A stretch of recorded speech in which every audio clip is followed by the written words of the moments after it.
La palabra de Dios. Yo soy la vid verdadera y mi Padre es el labrador.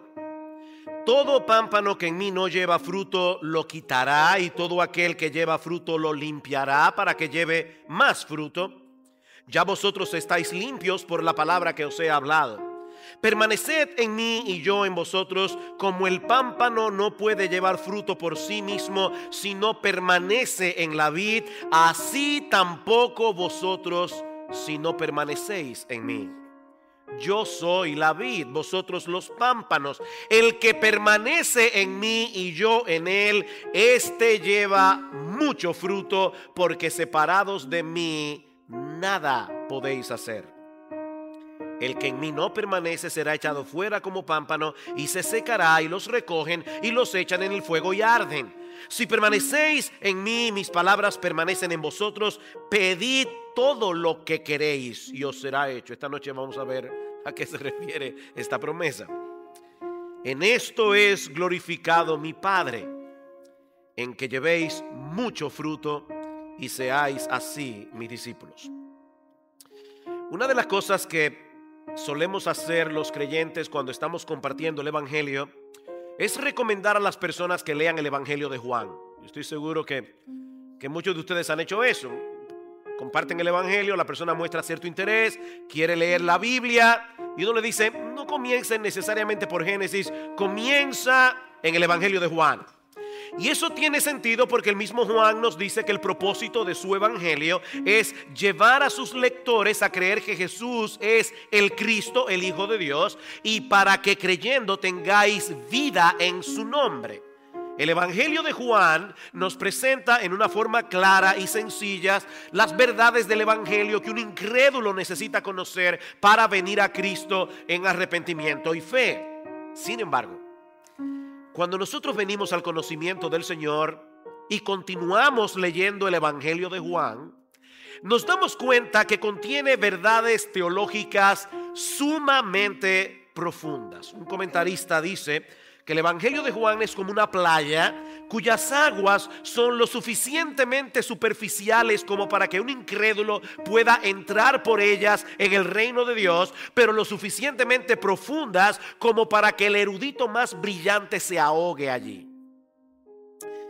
Y lo cierto es que eso es lo que ocurre con este pasaje que nosotros comenzamos a estudiar la semana pasada. Luego de pasar varias semanas estudiando Juan 15, por un lado me siento que apenas estoy rasgando la superficie del texto, pero he podido ver más claramente que Juan 15 es como el ropero de las crónicas de Narnia, de C.S. Lewis. Los que han visto la película o han leído el libro recuerdan a los niños que están jugando, llegan a una habitación, hay un ropero. Cuando uno abre el ropero, parece que el espacio que tiene dentro es estrecho, es pequeño, pero si decidimos entrar en el ropero, descubriremos un mundo fascinante que nunca podremos conocer completamente. Nunca. ¿Qué nos enseña Jesús en Juan 15? Algo muy sencillo: que Él es la vid, su Padre es el viñador, y nosotros somos las ramas. Él no es una vid entre muchas otras vides. No, Él es la única vid. Todas las demás son falsas, todas las demás son inauténticas, todas las demás son engañosas, o como en el caso de Israel, una mera sombra que apuntaba hacia la verdadera vid. Y nosotros somos las ramas, unidas a Cristo por la fe con una unión indisoluble. De manera, mis amados hermanos, que nuestra única función en el mundo es llevar los frutos de la vid. De hecho, Él nos dice que el pámpano que da fruto es podado por su Padre. A través de la palabra, cuando la palabra es predicada, ustedes son podados, somos podados. Cuando Dios viene y nos disciplina por causa de algún pecado, a través de providencias aflictivas, el Padre nos poda. ¿Para qué? Para que llevemos más frutos. ¿Y qué clase de fruto es este? Bueno, la semana pasada decíamos que aunque el texto no lo define, nosotros tenemos evidencias suficientes en el pasaje para concluir que se trata de la vida de Jesús en mí siendo vivida y manifestada a través de mí. Es la vida de Jesús en mí siendo vivida y manifestada a través de mí. Recuerden, hermanos, la ilustración que el Señor está usando aquí. Las ramas que están vitalmente unidas a un árbol frutal van a producir el fruto de ese árbol. Sea mango, sea naranja, sea limones, lo que sea, porque esa es la naturaleza del árbol. El árbol produce conforme a su naturaleza. Si Jesús es la vid y nosotros somos las ramas, hermanos, ¿cuál es el fruto que van a producir aquellos que están vitalmente unidos, conectados con Cristo? Van a reproducir a Jesús. Un creyente que está dando fruto se está conformando cada vez más al carácter de nuestro Señor Jesucristo. Gálatas capítulo 5 versículo 22. El fruto del Espíritu es amor, gozo, paz, paciencia, benignidad, bondad, mansedumbre, fe, templanza. Esos frutos incluyen también todas las cosas que el Señor hace a través de los creyentes para la expansión de su reino, para la edificación de su iglesia, y que no puede ser explicado en términos naturales. Hermanos, hay un montón de cosas que los creyentes hacen que no puede ser explicado en términos naturales. Tenemos que decir, es la gracia de Dios en él. Ahora bien, no todos los creyentes fructifican en el mismo grado. De hecho, no todos los creyentes dan la misma cantidad de frutos todo el tiempo. ¿De qué depende eso?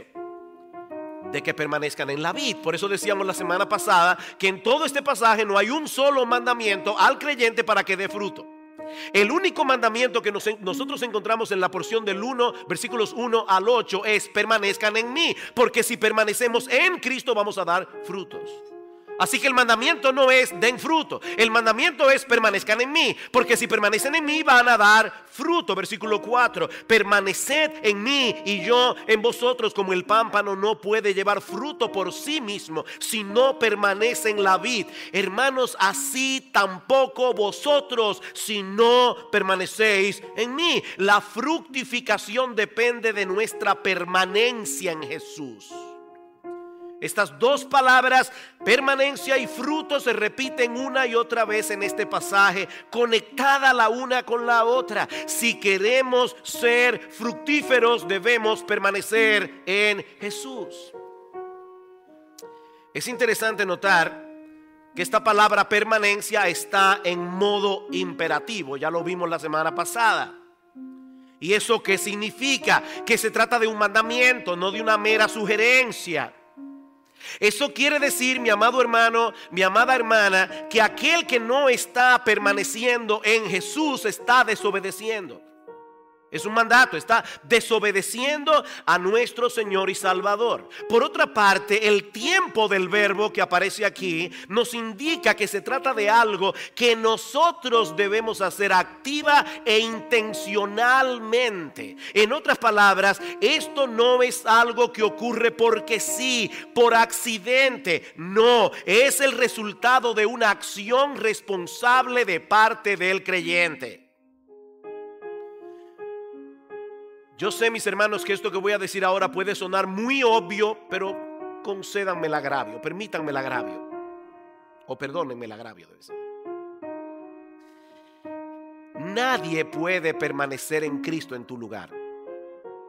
Nadie puede permanecer en Cristo por ti. Tu esposa no puede hacer eso, tu esposo no puede hacer eso, tus padres no pueden hacerlo, tus pastores no pueden hacerlo, ningún hermano de la iglesia puede permanecer en Cristo por ti. Solo tú puedes permanecer en Cristo. Esa es tu responsabilidad personal. ¿Y eso qué significa en la práctica? Bueno, la semana pasada nosotros definimos esa permanencia como mantenernos en comunión con Jesús y en dependencia de Jesús en todo momento de cada día. ¿Qué es permanecer en Jesús? Es mantenernos en comunión con Jesús y en dependencia de Jesús momento a momento, día tras día. Y lo primero que yo quiero hacer en la mañana de hoy es tomar estos dos elementos esenciales de esta definición, de manera que todos podamos salir de aquí comprendiendo de la manera más concreta posible lo que significa permanecer en Cristo. Yo no quiero que nadie salga de aquí preguntándose, pero ¿eso cómo se hace? No, yo quiero ayudarte en la mañana de hoy. Es todo lo que yo voy a hacer. Ayudarte a entender lo que significa permanecer en Cristo. Según esta definición que acabamos de dar, nosotros debemos mantenernos en Cristo, debemos depender de Cristo momento a momento, día tras día. La palabra griega que nuestras versiones de la Biblia traducen como permanecer significa continuar, mantenerse, morar o vivir con una persona. Implica estar en un lugar y permanecer en ese lugar. Eso quiere decir, obviamente, mis hermanos, que antes de tratar de permanecer en Cristo, debemos estar seguros de que ya estamos en Cristo. Antes de tratar de permanecer en Cristo, nosotros tenemos que estar seguros de que estamos en Cristo, unidos a Él por la fe. Imagínate que tú estás cerca de mí, yo estoy hablando por mi celular y tú me escuchas que yo le digo a la otra persona que está en el otro auricular, quédate en casa hasta que yo llegue. ¿Qué se presupone allí? Que la persona ya está ahí. Yo le estoy diciendo, quédate donde estás. Quédate en casa hasta que yo llegue, no salgas de allí. Pues de la misma manera, mis hermanos, cuando Jesús dice a sus discípulos que debemos permanecer en Él, es porque Él está presuponiendo que nosotros ya estamos en Él, unidos a Él indisolublemente, conectados con Él, viviendo dentro de la esfera de su obra salvadora y de su influencia santificadora. Ya estamos en Cristo. En Colosenses capítulo 3, versículo 3, Pablo dice que nuestra vida está escondida con Cristo en Dios. Y en Gálatas capítulo 2, versículo 20, dice el Señor, con Cristo estoy juntamente crucificado. Es como si entre Cristo y el madero de la cruz, tú estás allí en el medio. Con Cristo estoy juntamente crucificado y ya no vivo yo, mas vive Cristo en mí. Y lo que ahora vivo en la carne, lo vivo en la fe del Hijo de Dios, el cual me amó y se entregó a sí mismo por mí. Ahora bien, una cosa es estar posicionalmente en Cristo y otra muy distinta, mantenernos cerca de Él, en intimidad con Él, en comunión con Él, en una forma experimental, momento a momento. Son dos cosas diferentes. Por la gracia de Dios, mi esposa y yo cumpliremos 33 años de casado este próximo mes de noviembre. Y demás está decir que yo salí ganando. Ahora, eso quiere decir que hace más de 32 años los dos vinimos a ser una sola carne por el vínculo del matrimonio. Estamos posicionalmente unidos el uno al otro, como si nuestras vidas se hubieran fundido en una sola. Pero esa realidad posicional no produce automáticamente una unidad experimental entre mi esposa y yo. Ambos tenemos la responsabilidad de procurar en la práctica que esa unidad se fortalezca a través de una buena comunicación, a través de acciones intencionales que nos acerquen el uno al otro. Y eso es precisamente lo que Jesús está diciendo a sus discípulos aquí que deben hacer. Manténganse cerca de mí, pongan todos sus afectos primariamente en mí, no se desconecten de mí mientras se envuelven en las diversas ocupaciones de la rutina diaria. Debemos mantenernos anclados en nuestra devoción a Cristo. Vayan conmigo a Juan capítulo 1. Escuchen cómo Juan usa esta palabra, que por cierto es una palabra favorita en Juan, no así en Pablo y en los demás escritores del Nuevo Testamento, pero Juan usa la palabra mantenerse más de 40 veces en su evangelio y en sus cartas.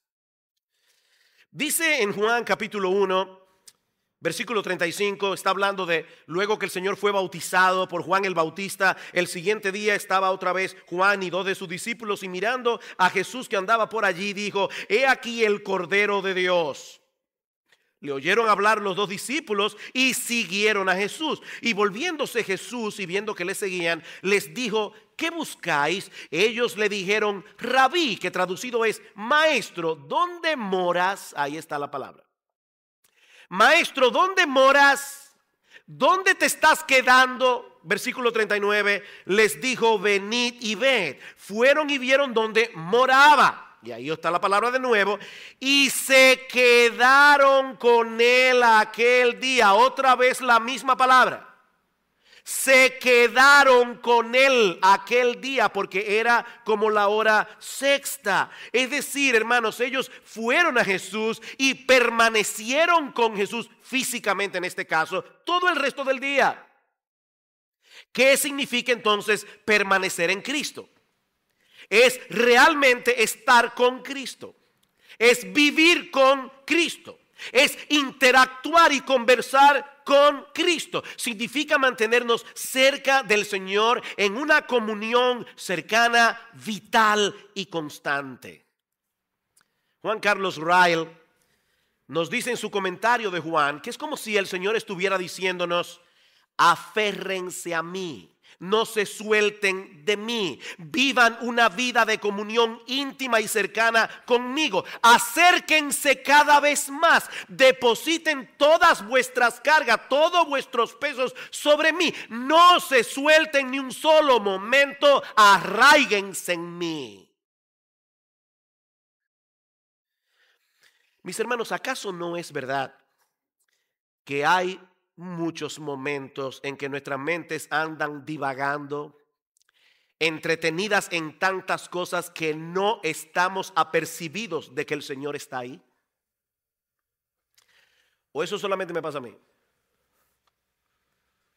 Él está ahí y nosotros estamos unidos a Él. Esa es la enseñanza de Pablo en Romanos capítulo 8, versículo 35 en adelante. ¿Qué nos separará del amor de Cristo? Y la respuesta, si usted sigue leyendo el pasaje de Romanos, es nada, nada. ¿Qué puede separarnos del amor de Cristo? Nada. Nada, ni lo alto, ni lo profundo, ni lo bajo, ni lo alto, ni lo sublime, ni ninguna otra cosa creada nos podrá separar del amor de Dios que es en Cristo Jesús, Señor nuestro. Nada puede separarnos del Señor. Pero aquí estamos hablando de una realidad experimental. Yo no sé cuántos de ustedes han estado en medio de un grupo en el que no conocen prácticamente a nadie. Eso pasa sobre todo cuando invitan a uno a una boda de un primo lejano con el que tú no te relacionas mucho, y para colmo de males, los asientos en la mesa tienen nombre, y a ti te toca sentarte en medio de un grupo de gente que tú no conoces. Me pasó recientemente esa situación. Hermanos, uno se siente como en una especie de limbo social. ¿Se han sentido así? En un limbo social. O sea, usted está ahí, pero realmente es como si no estuviera. Yo me pregunto, mis hermanos, ¿cuántas veces el Señor se sentirá así en medio nuestro? ¿En un limbo social? Él está allí, pero nosotros estamos tan entretenidos con tantas cosas que es como si no estuviera a nuestro lado. Es como si Él no estuviera presente en nuestras reuniones, ni siquiera cuando estamos entre cristianos. Permanecer en Cristo es estar apercibidos de su presencia en nuestras vidas y en una forma intencional mantener una comunión real y cercana con Él. No se trata de algo místico, no se trata de algo abstracto o de entrar en una especie de trance contemplativo que nos desconecta de la realidad. No, Jesús es una persona real que ha prometido estar con nosotros todos los días hasta el fin del mundo. Pero de nada sirve esa promesa si la mayor parte del tiempo no estamos conscientes de que Él está ahí. O lo que es todavía peor, hermanos, si por momentos nosotros no quisiéramos que Él estuviera allí.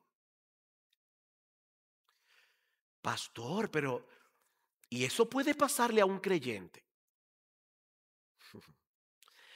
Mis hermanos, el pecado todavía mora en nosotros y es engañoso. Y el pecado puede llevarnos a pensar que vivir tomando en cuenta todo el tiempo la presencia de Jesús en nuestras vidas puede llegar a ser agobiante y opresivo. ¿Han estado ustedes alguna vez al lado de alguien que suele ser muy quisquilloso? Que a todo le busca un pero. Ese tipo de personas nos hace sentir incómodos, no por ser demasiado santos, no. Es porque ellos parecen ser incapaces de disfrutar de cualquier cosa de la vida sin encontrarle algo negativo, aunque sea legítimo y aunque sea bueno. Esa no fue la experiencia que los discípulos tuvieron con Jesús.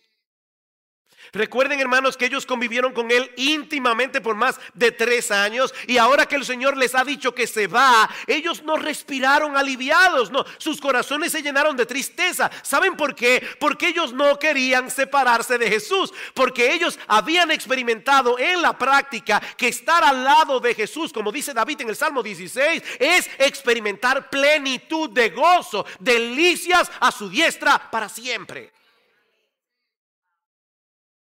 A Jehová he puesto siempre delante de mí.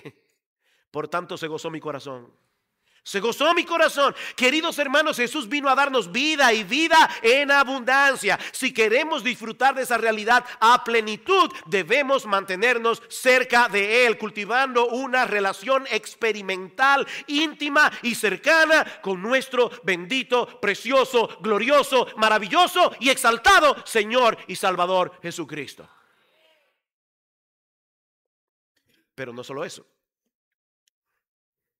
Así como debemos mantenernos cerca de Cristo, también debemos depender de Él, momento a momento, conscientes de la necesidad que tenemos continuamente de todos los recursos que se encuentran en Él. El creyente que permanece en Cristo vive con la conciencia de lo mucho que necesita a Cristo.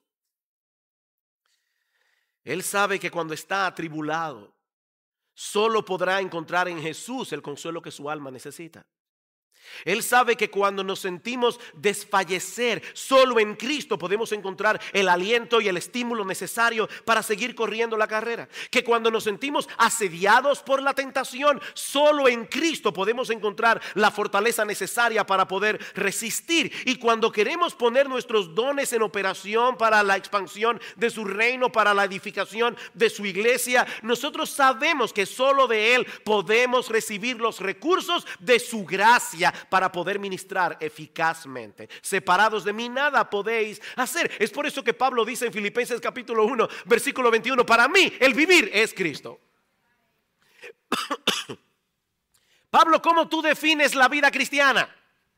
Para mí el vivir es Cristo, porque Él es el centro alrededor del cual debe girar toda nuestra vida. Juan 15:6, 15:5 otra vez: yo soy la vid, vosotros los pámpanos. El que permanece en mí y yo en él, este lleva mucho fruto, porque separados de mí nada podéis hacer. Queridos hermanos, si queremos tener una vida fructífera, debemos descansar en Cristo. Debemos acudir a Él conscientemente, reconociendo nuestra impotencia y procurando en oración su ayuda, su asistencia para el socorro oportuno, como dice en Hebreos capítulo 4 versículo 16. Señor, estoy en debilidad y necesito la fortaleza que solo viene de ti. Señor, estoy en confusión, yo no sé qué hacer, yo necesito la guía y la dirección que solo tú puedes darme a través de tu palabra. Señor, estoy desalentado, a punto de tirar la toalla, necesito que me rescates, necesito que me levantes. Señor, yo quiero ser útil en tu reino, pero yo sé que yo no voy a poder hacer nada que realmente sea útil y que sea eficaz sin la ayuda de tu gracia. Ayúdame, Señor.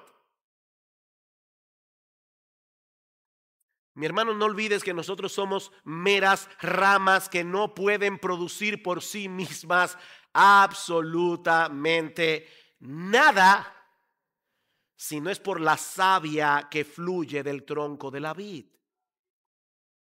De hecho, es interesante que en el pasaje de Juan nunca se dice que los pámpanos dan fruto.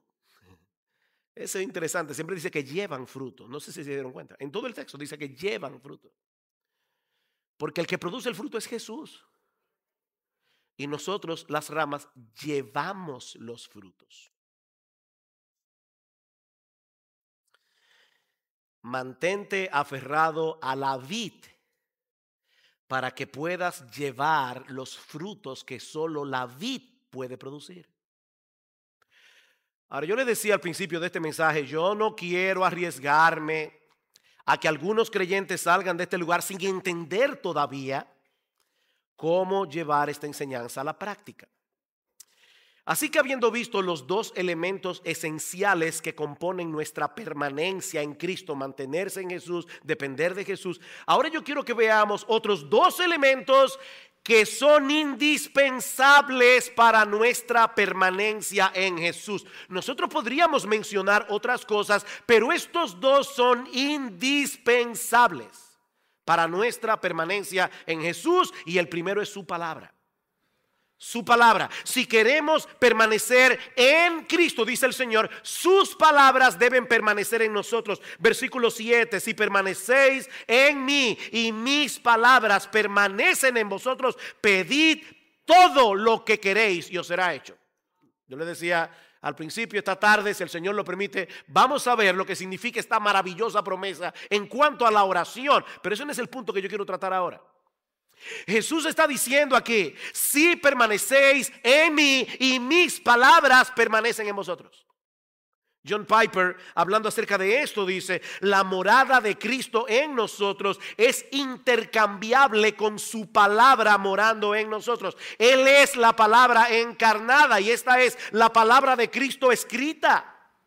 Es intercambiable. Si Él permanece en nosotros, sus perspectivas permanecen. Si Él permanece en nosotros, sus prioridades permanecen. Si Él permanece en nosotros, sus principios permanecen. Si Él permanece en nosotros, sus promesas permanecen. Si Él permanece en nosotros, sus mandamientos permanecen. En resumen, cuando Cristo permanece en nosotros, su palabra permanece en nosotros.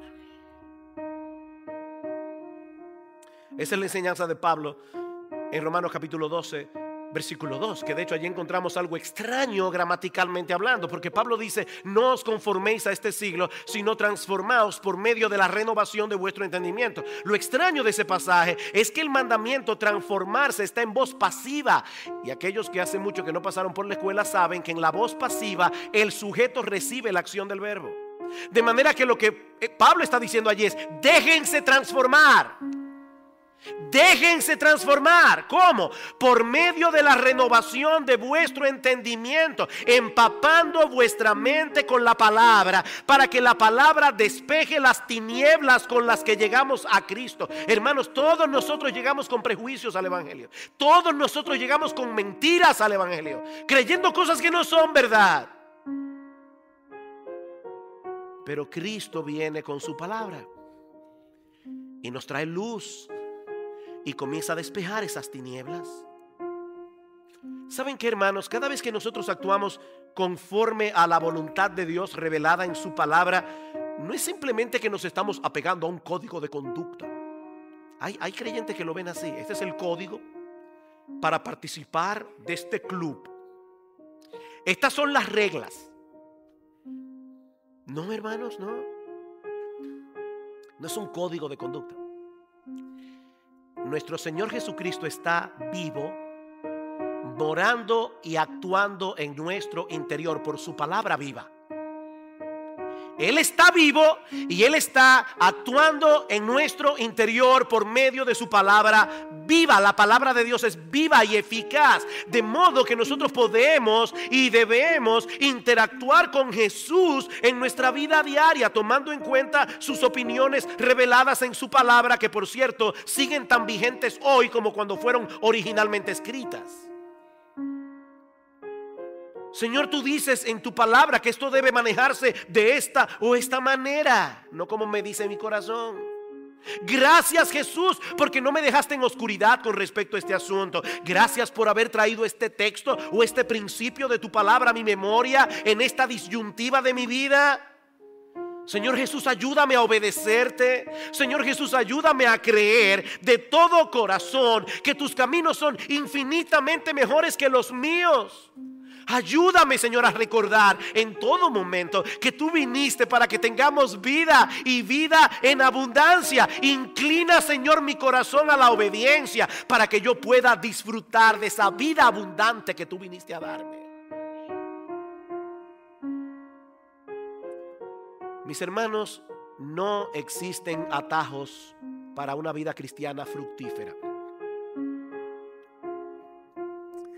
Esta es la época del microondas. Y uno quisiera, ¿verdad?, que llegara a la iglesia y automáticamente, sin hacer mucho esfuerzo, el microondas se encarga. No existe un cristianismo de microondas. No hay atajos para una vida cristiana fructífera. ¿Quieres llevar frutos para la gloria de Dios? Debes permanecer en Cristo. ¿Quieres permanecer en Cristo? Su palabra debe morar abundantemente en ti. Debes empaparte de esa palabra, debes meditar en esa palabra, debes aferrarte a esa palabra por encima de cualquier opinión humana. Una cosa es leer la Biblia con el propósito de ganarnos el favor de Dios. Señor, aquí estoy, es temprano, mírame bien, mira la hora, Señor, yo espero tu bendición hoy. Eso es legalismo. Otra muy diferente es leer las Escrituras con la conciencia de que es la palabra de Dios. Y yo quiero conocerlo más íntimamente a Él, que se revela en esta palabra. Yo quiero conocer todo lo que Él hizo y todo lo que Él hace y todo lo que Él hará a mi favor a través del Evangelio. Yo quiero saber cómo piensa mi Señor. Yo quiero saber qué le agrada a mi Señor. Yo quiero saber qué le disgusta a mi Señor, porque eso es lo que me va a ayudar a tener una mayor intimidad con Él. Escucha cómo Pablo ora por los colosenses en Colosenses capítulo 1. Colosenses capítulo 1. Yo leí este texto en el culto de oración este miércoles. Dice: por lo cual, versículo 9, por lo cual también nosotros desde el día que lo oímos no cesamos de orar por vosotros y de pedir que seáis llenos del conocimiento de su voluntad en toda sabiduría e inteligencia espiritual. Yo quiero que ustedes sean llenos de ese conocimiento. ¿Para qué? Para que andéis como es digno del Señor, agradándole en todo, llevando fruto en toda buena obra y creciendo en el conocimiento de Dios. Yo quiero que ustedes hagan eso. Pablo, ¿y cómo yo puedo llenarme del conocimiento de su sabiduría, de esa sabiduría, del conocimiento de su voluntad? Colosenses 3:16. La palabra de Cristo more en abundancia en nosotros, enseñándoos y exhortándoos unos a otros en toda sabiduría, cantando con gracia en vuestros corazones al Señor, con salmos, con himnos y cánticos espirituales. Yo quiero que la palabra de Cristo more en abundancia en vosotros. Pastor, es que yo no tengo tiempo. De verdad.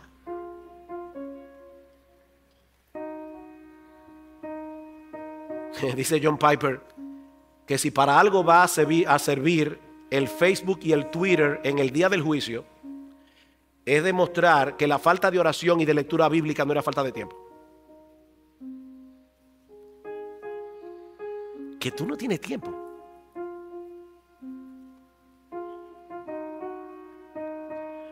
¿O será que tus prioridades están trastornadas?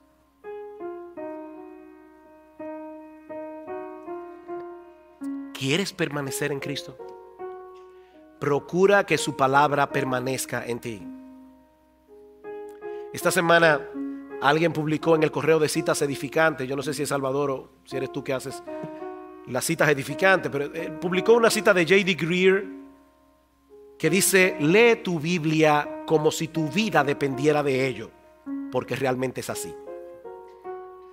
Lee tu Biblia como si tu vida dependiera de ello, porque realmente es así. Pero hay otro elemento indispensable para nuestra permanencia en Cristo, y es la oración. La oración. Noten que hay una relación entre nuestra permanencia en Cristo y su permanencia en el Padre. Versículo 10. Juan capítulo 15, versículo 10. Dice el Señor: si guardareis mis mandamientos, eso también lo vamos a ver esta noche, si el Señor lo permite. Si guardareis mis mandamientos, permaneceréis en mi amor, así como yo he guardado los mandamientos de mi Padre y permanezco en su amor. Jesús nos está diciendo, permanezcan en mí como yo permanezco en el Padre. Y si hay algo que caracterizó la vida de Jesús durante todo su ministerio terrenal, fue la relación de intimidad y cercanía que él mantuvo con su Padre Celestial en todo momento y en toda circunstancia. Jesús, a través de toda su vida, dependió claramente de su Padre en oración. Vayan conmigo a Lucas capítulo 22, por favor. Nosotros decíamos que es muy probable que a partir del versículo 31 del capítulo 14 de Juan, el Señor y los discípulos hayan salido del aposento alto para dirigirse hacia el monte de los olivos. ¿Recuerdan al huerto de Getsemaní, que quedaba cerca de 1 milla de allí?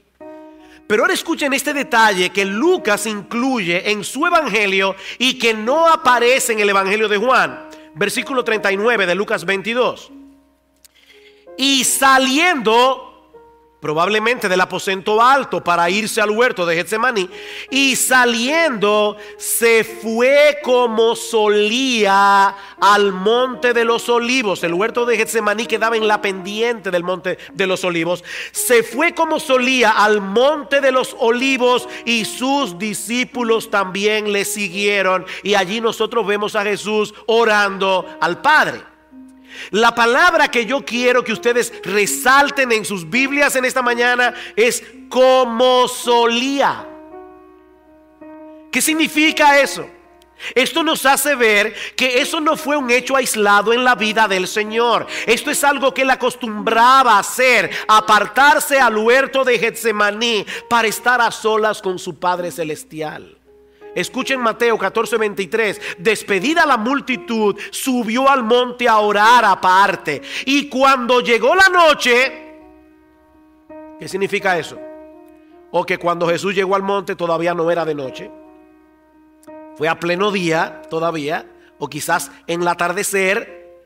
Dice, despedió a la multitud, subió al monte a orar aparte. Y cuando llegó la noche, estaba allí solo. Hermanos, Jesús sabía que la efectividad de su ministerio dependía de su intimidad con su Padre. Marcos 1:35, levantándose muy de mañana, siendo aún muy oscuro, salió y se fue a un lugar desierto y allí oraba. Lucas 6:12, en aquellos días antes de la elección de los 12 apóstoles, él se fue al monte a orar y pasó la noche orando a Dios. Yo no sé si ustedes se dieron cuenta de lo que yo acabo de hacer, pero yo acabo de citar a 3 evangelistas diferentes. Qué bueno que tenemos 4 evangelios con 4 perspectivas distintas de la vida de Jesús, que encajan mutuamente. Y tanto Mateo, Marcos, Lucas y el mismo Juan resaltan el hecho de que Jesús oraba. Pero no solamente eso. Si ustedes leyeron esos textos o escucharon esos textos con atención, se van a dar cuenta que se refieren a diferentes horas del día. Jesús oraba por la tarde hasta la noche. Jesús oraba por la noche. Jesús oraba de madrugada. Jesús a veces se pasaba la noche entera orando. ¿Saben por qué? Porque él tenía la conciencia que revela en Juan 14:10. ¿No creéis que yo soy en el Padre y el Padre en mí? Las palabras que yo os hablo no las hablo por mi propia cuenta, sino que el Padre que mora en mí, Él hace las obras. Jesús está en nosotros y Él hace las obras, así como el Padre estaba en Jesús y hacía las obras. Hermanos, Jesús, el Hijo de Dios, la segunda persona de la Trinidad encarnada, Dios hecho hombre, dependía enteramente de su Padre Celestial. Déjame hacerte una pregunta. Si le pidiéramos a 4 personas que pasen 3 años viviendo íntimamente contigo, en una relación bien estrecha, para que luego escriban 4 biografías de ti, reflejando, ¿verdad?, 4 perspectivas distintas, ¿cuál sería el rasgo dominante que ellos resaltarían acerca de ti? Porque en el caso de Jesús, Lo que los evangelistas resaltaron fue su dependencia del Padre. La oración fue un elemento vital en la vida y ministerio de nuestro Señor Jesucristo.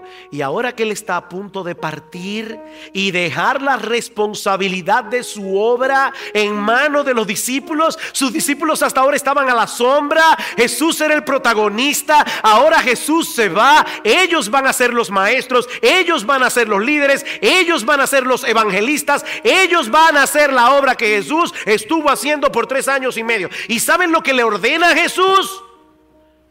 Versículo 4 y 5 otra vez: permaneced en mí y yo en vosotros. Como el pámpano no puede llevar fruto por sí mismo si no permanece en la vid, así tampoco vosotros si no permanecéis en mí. Yo soy la vid, vosotros los pámpanos. El que permanece en mí y yo en él, este lleva mucho fruto, porque separados de mí nada podéis hacer. Nada podéis hacer. Hermanos, ¿qué hemos visto hasta aquí? Que debemos permanecer en Jesús para tener una vida cristiana fructífera, de la misma manera que las ramas de la vid deben permanecer en la vid. Hemos visto también que esa permanencia puede ser definida como mantenernos en comunión con Jesús y en dependencia de Jesús momento a momento, día tras día, de manera que la palabra y la oración son 2 elementos indispensables de esa permanencia. Debemos mantenernos en comunión con Jesús, debemos depender de Jesús desde que nos levantamos por la mañana hasta que nos acostamos en la noche. Debemos decir, al igual que David en el Salmo 5: oh Jehová, de mañana oirás mi voz, de mañana me presentaré delante de ti y esperaré. O como dice Isaías en Isaías 26:9: con mi alma te he deseado en la noche, y en tanto que me dure el espíritu dentro de mí, madrugaré a buscarte. En la oración del Padre Nuestro, una de las cosas que debemos pedir es el pan de cada día, ¿verdad? ¿Y qué significa eso? El pan de cada día, dánoslo hoy. Bueno, eso implica por lo menos 2 cosas. Primero, que tú vas a orar cada día, porque tú necesitas la comida de cada día. Pero en segundo lugar, que vas a orar por la mañana, porque tú estás pidiendo: no, Señor, gracias por el pan que me diste. No, es el pan del cada día, dámelo hoy. Déjenme compartir con ustedes algo que escuché recientemente. Yo no voy a pedirles que levanten la mano, pero si yo hiciera la pregunta: ¿cuántos de los creyentes que están aquí sentados hoy en la mañana saben que necesitan a Dios? ¿Saben que necesitan un tiempo a solas con Dios? Yo estoy seguro que todos los cristianos que están aquí levantarían la mano. Tú sabes que necesitas estar a solas con Dios. Yo sé que yo necesito estar a solas con Dios. Bien. Pero a esa pregunta le falta algo, o a esa declaración le falta algo.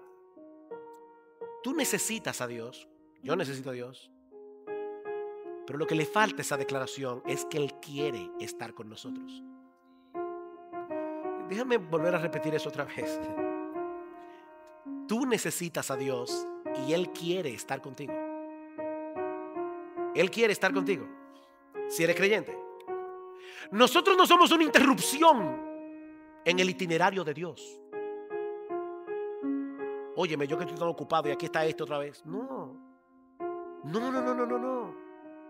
Él nos escogió desde antes de la fundación del mundo para tener comunión con nosotros y para hacernos cada vez más semejantes a nuestro Señor Jesucristo, de modo que cada día Él nos prepara una mesa para que vengamos delante de Él a tener comunión con Él. Mis hermanos, eso cambia por completo nuestra perspectiva, nuestra visión de ese tiempo a solas con Dios. Alguien lo dice de esta manera: todos nosotros necesitamos comer, pero no siempre tenemos deseo de comer. Algunos siempre tienen deseo de comer, pero hay algunos que se le ve el apetito de vez en cuando. Y cuando nos encontramos en esa condición inapetente, fácilmente podemos saltar alguna comida, porque tal vez estamos muy ocupados o entretenidos en alguna cosa. Ahora, si yo supiera que mi esposa me ha preparado mi plato favorito con mucho esfuerzo, porque es una fecha especial y ella quiere agradarme y pasar ese tiempo conmigo, ustedes pueden estar seguros de que yo no voy a saltar esa comida, no importa los compromisos que yo tenga ese día. Mis hermanos, lo que yo les estoy diciendo es que nuestro Dios nos prepara cada día un banquete de gracia y misericordia. Son nuevas cada mañana, un torrente de delicias, como dice el salmista, porque Él quiere que estemos con Él. Él quiere que estemos con Él, hermanos. No solo porque nos ama con un amor eterno e inalterable, sino porque Él quiere seguir formando la imagen de su Hijo en nosotros. Y eso no será posible a menos que cultivemos una relación estrecha con Él. Según a los Corintios 3:18, nosotros todos mirando a cara descubierta como en un espejo la gloria del Señor, somos transformados de gloria en gloria en la misma imagen como por el Espíritu del Señor. Lo que nosotros vemos de Jesús en la Biblia nos lleva a admirar más a Jesús, y esa admiración por Jesús produce en nosotros una transformación de gloria en gloria conforme a la imagen de Jesús. Es así que funciona esto, hermanos. Y lo mismo podemos decir del culto de adoración. Del culto de adoración, hermanos, cuando una persona falta al culto de adoración por una causa que no sea justa, está manifestando algo peligroso. No en balde en Hebreos capítulo 10, cuando dice no se dejen de congregar como algunos tienen por costumbre, lo dice en el contexto de la apostasía, porque una de las primeras características de aquel que apostata, una de las primeras evidencias de aquel que termina apostatando de la fe, es que se comienza a desconectar de la iglesia en los cultos de adoración. Pero piensen en esto, hermanos, y yo digo esto ahora para que me tomen pena, pero Cristo ha prometido estar con nosotros en medio de su congregación cuando estemos 2 o 3 congregados en su nombre. Y durante la semana hay un siervo suyo, un pastor, un predicador que se pasa horas y horas y horas y horas estudiando las Escrituras, preparando el banquete que él sabe que Dios quiere que él le sirva a su pueblo. Él mismo va a estar allí, moviéndose en medio de los 7 candeleros de oro y tomando algo de la mesa de lo que el pastor preparó y dándotela a ti de manera particular, y toma otra cosa de la mesa que el pastor preparó y te la trae a ti de manera particular. Pero tú no estabas ahí porque ese día no te dio deseos de venir a la iglesia, o decidiste irte a comer a otro lado. Dios está en su iglesia cada domingo, donde están 2 o 3 congregados en su nombre, y Él te dice: hijo mío, ven que he preparado comida para ti, ven que yo quiero tener comunión contigo. ¿Saben una cosa, hermanos? A Satanás le tiene sin cuidado todas las cosas que supuestamente estás haciendo para el reino de Dios. A él le tiene sin cuidado, siempre y cuando descuides tu comunión con el Señor, porque él sabe que todo lo que hagas será completamente inútil al final. Él lo sabe, y tú estás enredado en 1000 cosas menos en lo que debes estar, permaneciendo en Jesús, teniendo comunión con Jesús, empapándote de la palabra de Jesús, dependiendo de Jesús. Y el diablo te está mirando allí bien ocupado, porque él sabe que en el día del juicio, cuando tus obras sean traídas delante del tribunal de Cristo, se quemarán como heno, madera y hojarasca.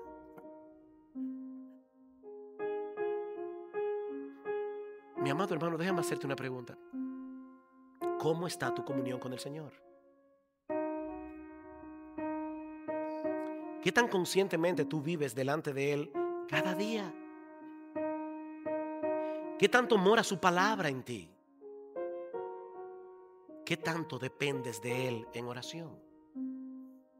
Porque nadie, y Salvador decía algo esta mañana acerca de eso en otro contexto, nadie se mantiene en un estado de neutralidad en este asunto. Si no estás permaneciendo en Cristo, es porque estás permaneciendo en otra cosa. Si no estás permaneciendo en Cristo es porque estás permaneciendo en otra cosa. Hay algo o hay alguien que está ocupando tu mente y tu corazón de tal manera que está desplazando a Jesús del centro de tu vida. Puede ser el trabajo, puede ser el deseo de prosperar económicamente, puede ser una excesiva preocupación por tu figura física.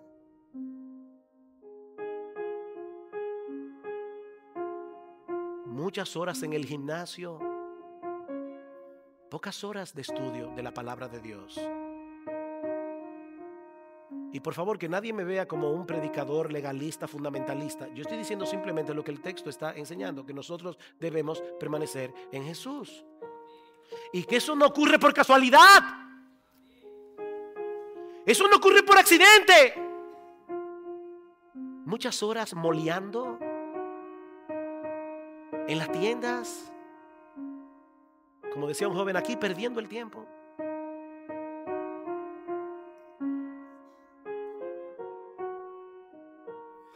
Yo sé que muchos están preocupados por la mundanalidad en la iglesia, por la mundanalidad que profesan, que perciben algunos que profesan la fe, por la forma inmodesta como se visten algunas, por los lugares que visitan, por las entretenciones que se permiten. Hermano, cada vez es más difícil distinguir a los creyentes de los incrédulos en sus entretenciones. Cada vez es más difícil porque no parece haber ninguna diferencia entre lo que hacen los impíos y lo que hacen los creyentes. Pero ¿saben cuál es la raíz de ese problema? Nuestra falta de permanencia en Jesús. Ese mal no se corrige poniendo más reglas que las que hay en la Biblia. Eso sí es legalismo. Sino creyendo de corazón que en la presencia del Señor hay plenitud de gozo, delicias a su diestra para siempre. ¿Ustedes creen que una hermana se va a vestir igual teniendo presente a Jesús? Que entre el espejo y ella está Jesús, y ella se está mirando a sí misma sabiendo que Jesús la está inspeccionando allí, y ella está diciendo: Señor, yo me quiero vestir de tal manera que yo te agrade a ti. Yo no estoy aquí para llamar la atención sobre mí, Señor. Yo quiero que mi vida llame la atención sobre ti. ¿Es este el vestido apropiado, Señor? Señor, yo quiero hacer esto y aquello. ¿Puedes ir conmigo y disfrutarlo, Señor? Porque yo no quiero hacer nada que te aparte de mí. Yo no quiero hacer nada que cause frialdad en tu relación conmigo. Señor, yo quiero permanecer contigo. Yo quiero estar cerca de ti, Señor. Porque es una mentira diabólica que para disfrutar de la vida hay que estar lejos de Jesús. Hermanos, eso es una mentira diabólica.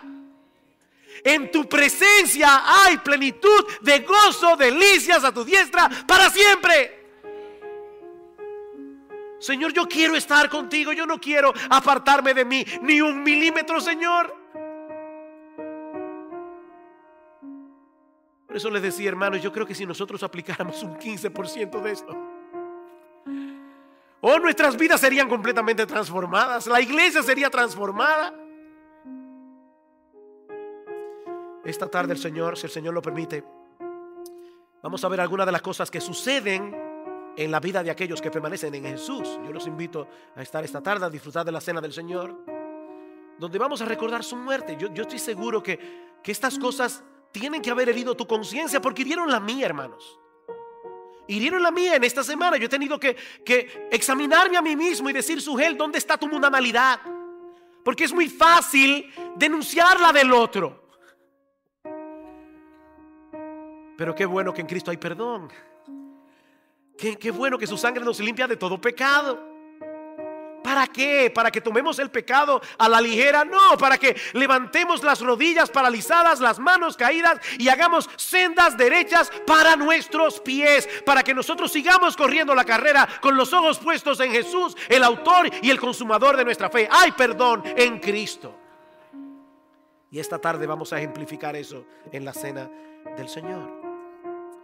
Pero no quisiera concluir sin dirigir unas palabras muy breves para aquellos que están aquí sin Cristo.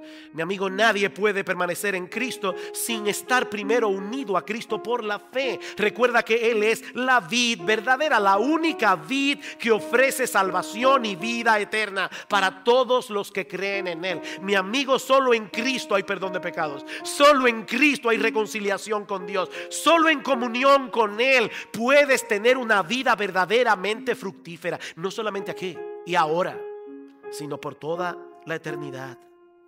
Pero tienes que arreglar primero tus cuentas con Dios. Tienes que venir a Cristo en arrepentimiento y fe, confiando únicamente en Él y en su obra redentora en la cruz del Calvario. Mi amigo, allí donde estás, pídele a Jesús que te salve. Pídele que te salve, pídele que tenga misericordia de ti. Mi amigo, no te vayas de este lugar como una rama seca cuando puedes irte unido a la vid, recibiendo todo el beneficio de estar en unión con ese precioso, maravilloso, extraordinario, exaltado, bendito Señor y Salvador Jesucristo por los siglos de los siglos.